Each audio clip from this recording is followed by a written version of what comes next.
something that was a side thing. It was something that I liked doing, but it wasn't anything I had ever imagined I would be able to turn into something that would be my life. And come the fall of 2010, actually, unfortunately, the economy took a turn for the worse, as I'm sure everyone here knows, and I was laid off from my full-time office job of 5 years. And it completely blindsided me. Like, I had been getting great performance reviews from everyone in this company. Then all of a sudden I get transferred to another department. Week after that I get laid off. And it's like, what am I gonna do, man? I just bought a condo. I have debt. You know, I don't have a family who's rich who I can fall back on. And unfortunately, no one's hiring in my job sector right now. What on earth am I gonna do? And at that point, what I decided to do was try to take YouTube more seriously, because I had been smart and saved up some money so that I knew I could have a good maybe 6-month run where I wasn't desperate looking for money, and I would be able to maybe focus on YouTube and see if I could flip it into something that would be profitable. And I had a couple twists and turns. At first I was partnered with YouTube, and then after a month of doing that, YouTube told me that I had somehow done illegal clicking on my videos, and they kicked me out of their partnership program. So that was one way that I was making money, and that was taken away from me. Then I went to this third-party website called Blip TV. Someone impersonated someone who was offended by my content. It was, again, later on he posts on my website and admits to doing this to try to take me down off of Blip TV. So I was with them for a month, and I got kicked off of that website. So then finally in early 2011, I sat down with Machinima. Now Machinima is a company that a lot of you I'm sure have heard of. They are pretty much the largest gaming channel on YouTube, and they are in like the top 5 overall channels on YouTube. They're a huge company, and what they do is they take people like me under their wing, and they have a contractual agreement with me that I upload footage, and they put ads on my videos. Like you can see right here, here's an ad for, you know, Splinter Cell Blacklist that they put on my video. And I get paid based off of views on my videos. The thing is, I don't work for Machinima. I'm contracted with them, but I'm an independent. So when I do game playthroughs, when I do reviews, I don't have to kiss ass. I don't have to say, oh, this game's great because my parent company is telling me to. I don't work for gaming media who have to lie and say that Halo is the best game on the planet so that they can get their next review copy when the next version of the game comes out. I can be fair and honest, and I have a review series called The Hateful Truth where I tell you exactly what I feel about the game. And it's unique because here's someone who's, you know, I feel like I'm all of you. I don't feel like I'm an expert in any genre of game besides maybe fighting games. So when I'm playing these games, I'm just being very honest and open, and then I immediately review them. And I think that rather than reading a mainstream review from IGN who gives every AAA title a 9 or a 10, it's better to watch a review from someone who doesn't care. They don't need to kiss any butt to get anything from anyone. And I think the views have reflected that the people have spoken and said, yeah, that's what we want. We don't want the fluff anymore. We want honesty. So I am, you know, I'm happy to say that because I've been partnered with Machinima for about 1.5 years now, I'm doing very well. I'm able now to do things that I've always wanted to do.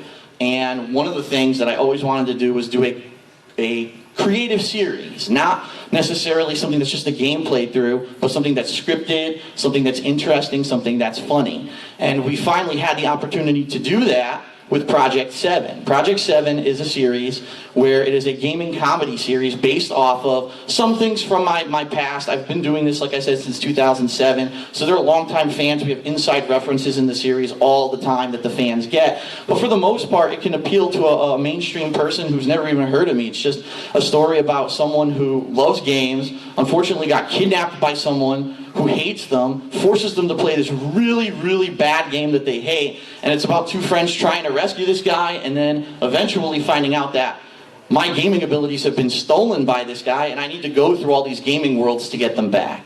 So the series itself has been very successful since we launched it in January of this year. In fact, just between the 3 episodes we've released, we have over 500,000 views already. So that's pretty damn good. We weren't even expecting it to blow up like it did.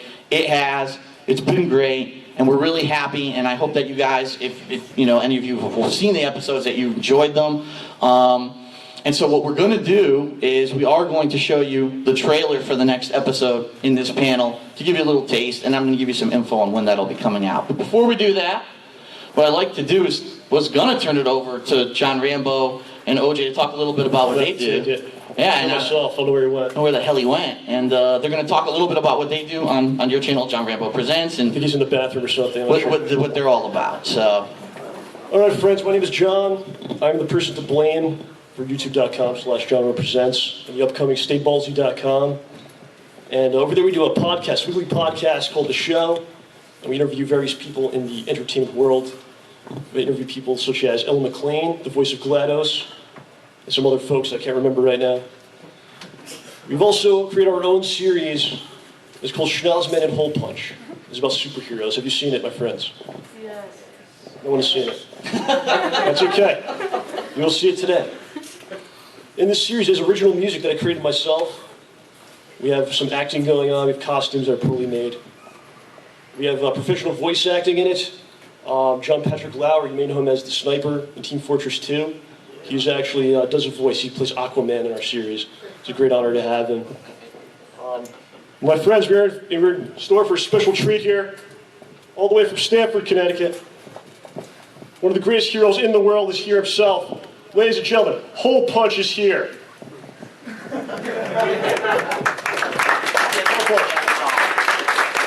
Hole Punch is going to say some words. There's a special video. I'm going to go over there so I can film him doing these things.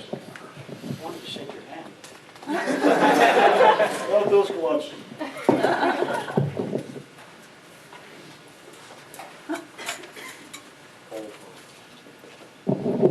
So I wanted to take this opportunity to invite everybody to, not be evil. Evil has done a lot of horrible things, and I've got this little presentation here, a speech on about the evils that evil can wreak upon your goodness. So. Remember, it's very bad to be not good. So, sorry, I don't usually leave Stamford. It's a little bit different coming out here in front of you all, but I hope that we can have ourselves a good experience. A not evil one. Good isn't the not evil one, but good isn't good. Like, not bad. But not bad is not evil. You know what I mean?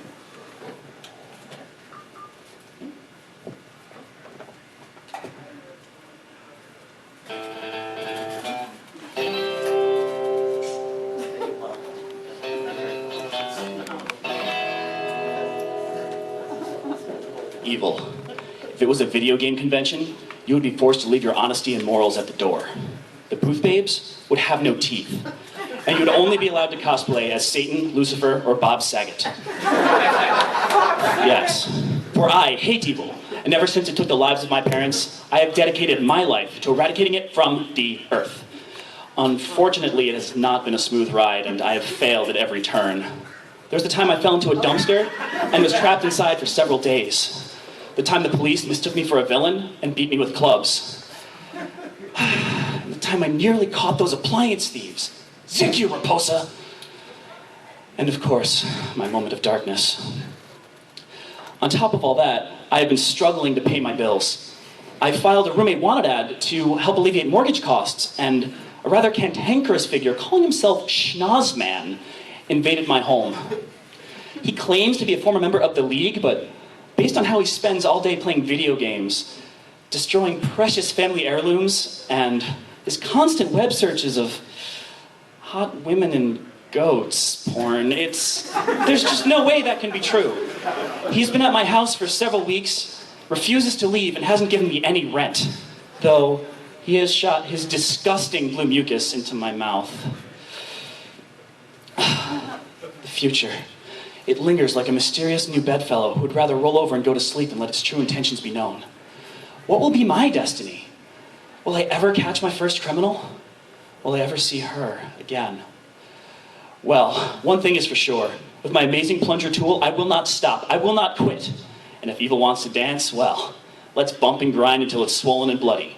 For I am Hole Punch. And I punch holes. Yeah.